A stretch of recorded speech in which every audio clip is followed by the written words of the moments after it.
The question of whether drug possession is a misdemeanor or a felony in California depends on possession for what purpose. When a person possesses drugs for their own personal use, it's almost always prosecuted as a misdemeanor. Since the passage of Proposition 47 in November of 2014, it's been determined that personal use possession cases should be prosecuted as misdemeanors.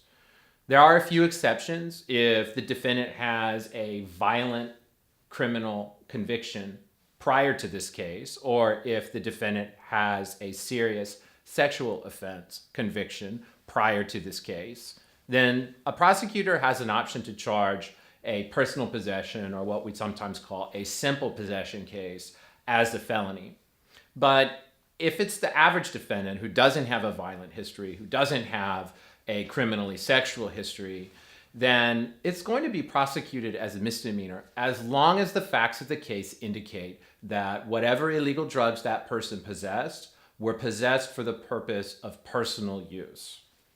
It's an entirely different matter if it looks like, or if the police and the prosecutor suspect, that the defendant possessed illegal drugs for the purpose of selling them, distributing them, or trafficking them from one place to another.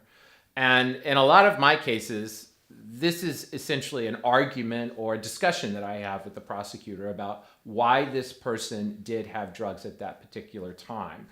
The police will often inflate a situation and interpret an amount of drugs that my client may have intended to consume him or herself, interpret them as so substantial that they were looking to sell or distribute them.